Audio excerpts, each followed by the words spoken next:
ഇപ്പോൾ അടുത്തൊന്നും ഇന്ത്യയിൽ ഇത്രയും വലിയ തകർച്ച ഇന്ത്യയിൽ റിപ്പോർട്ട് ചെയ്തിട്ടില്ല. അമ്മാതിരി രീതിയിലുള്ള മാരകമായ ഭീകരമായ എന്ത് വാക്കാണ് അതിനെ ഇന്ത്യയിലിന് വിശേഷിപ്പിക്കേണ്ടതെന്ന് അറിയത്തില്ല. രീതിയിലുള്ള തകർച്ചയാണ് സ്വർണ്ണവിലക്ക് സംഭവിച്ചിട്ടുള്ളത്. ഒരു വലിയ രീതിയിലുള്ള പ്രോഫിറ്റ് ടേക്കിംഗ്, ലിക്വിഡേഷൻ, എന്ത് വേണമെങ്കിലും നമുക്ക് പറയാം. ഈ കൂളാങ്കുത്തെന്ന് പറയുമല്ലോ, അത് നോക്കുന്ന പോലെയാണ് ഉള്ളത്. ഈ ഗ്രാഫിലേക്ക് നോക്കുമ്പോൾ പോയിക്കൊണ്ടേ നിൽക്കുകയാണ്. വേറെ ആളും കൂടി അതിൻ്റെ കൂടെ കുളാങ്കുത്തിയാൽ അത് കാണാൻ കഴിയുള്ളൂ എന്നുള്ള രീതിയിൽ അത്രമാത്രം ഡീപ്പിലേക്ക് ഗോൾഡ് തകർന്നുകൊണ്ടേയിരിക്കുക, അല്ലെങ്കിൽ താഴേക്ക് ഡിക്ലൈൻ. ഞാൻ പറഞ്ഞില്ല, ആ കുളാങ്കുത്ത എന്ന് പറയുന്നത് അതേപോലെ തന്നെയാണ് ആ ഗ്രാഫ് പോയിക്കൊണ്ടിരിക്കുന്നത്. 2,28,000 ജോബ് US എക്കണോമി ക്രിയേറ്റ് ചെയ്തു എന്ന നോൺ ഫാം പേറോൾ ഡേറ്റയാണ് ഇപ്പോൾ വന്നിട്ടുള്ളത്. വെറും 1,35,000 മാത്രമേ നമ്മൾ പ്രതീക്ഷിച്ചിട്ടുണ്ടായിരുന്നുള്ളൂ. അപ്പോൾ ജോബ് നല്ല രീതിയിൽ ആഡ് ചെയ്തു എന്നുള്ളൊരു ഡേറ്റ വന്നിട്ടുണ്ട്. അതാണോ കാരണം? അതുമല്ല. പിന്നെ എന്താ വെച്ച് കഴിഞ്ഞാൽ അത് കാരണമാണെങ്കിൽ എന്താ പറയുക, 4.1% എക്സ്പെക്ട് ചെയ്ത് കൊടുത്ത് 4.2% അൺഎംപ്ലോയ്മെൻ്റ് ആയിട്ട് ഇപ്പോഴും വലിയ രീതിയിൽ നിൽക്കുന്നുണ്ട് എന്നുള്ള കാര്യം.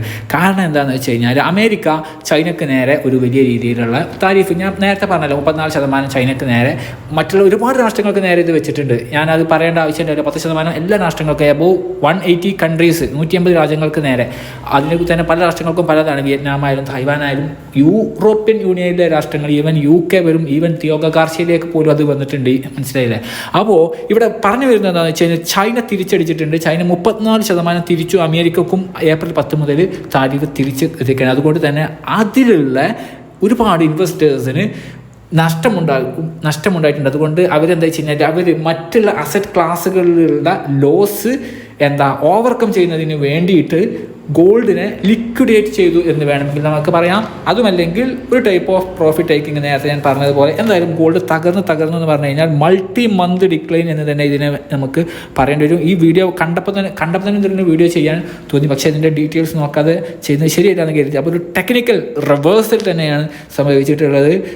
എപ്പോഴാണ് ഇത് സംഭവിക്കുന്നത് വെച്ച് കഴിഞ്ഞാൽ ട്രംപിൻ്റെ വലിയ രീതിയിൽ താരിഫിൽ US എക്കണോമി ഇനി ഗ്രോത്ത് താഴേക്ക് വരും, ഇൻഫ്ലേഷൻ കൂടാൻ സാധ്യതയുണ്ട്, റിസഷനുള്ള സാധ്യതകളുണ്ട്. ഒക്കെ ഉണ്ടാകുമ്പോൾ തന്നെയും ഇത്രയും വലിയ രീതിയിൽ താരിഫ്, ഇന്നലെ ഗോൾഡ് വലിയ രീതിയിൽ റെക്കോർഡ് താരിഫ്, ആ സമയത്ത് ഗോൾഡ് വലിയ രീതിയിൽ $3,160 വരെ ഗോൾഡ് ഉയർന്നിട്ടുണ്ടായിരുന്നു. പക്ഷേ നേരെ തിരിച്ച് കുത്തിയേക്കാണ്. അതൊരു ബൈയിങ് ഓപ്പർച്യൂണിറ്റി ആയിട്ട് മാത്രം കാണാൻ, വിറ്റ് ഒഴിവാക്കേണ്ട സാഹചര്യം ഇപ്പോഴും ഇല്ല. റഷ്യ ഉക്രൈൻ യുദ്ധത്തിലേക്ക് വെറുതെ ഒന്ന് ജസ്റ്റ് പോയി നോക്കി അവിടെ എന്തെങ്കിലും സമാധാനങ്ങളുണ്ടോ? ഇന്ത്യൻ ദേശീയ മാധ്യമങ്ങളൊക്കെ ചിലതൊക്കെ സെലൻസ്കിയും പുടിനും അഗ്രിമെൻറ്റിലേക്ക് വന്നു എന്നൊക്കെ പറഞ്ഞ് സീസ് ഫെയർ എന്നൊക്കെ പറഞ്ഞപ്പോൾ ഇന്ത്യയിൽ ഒന്നും കൂടി നോക്കി, അത് ഇല്ല.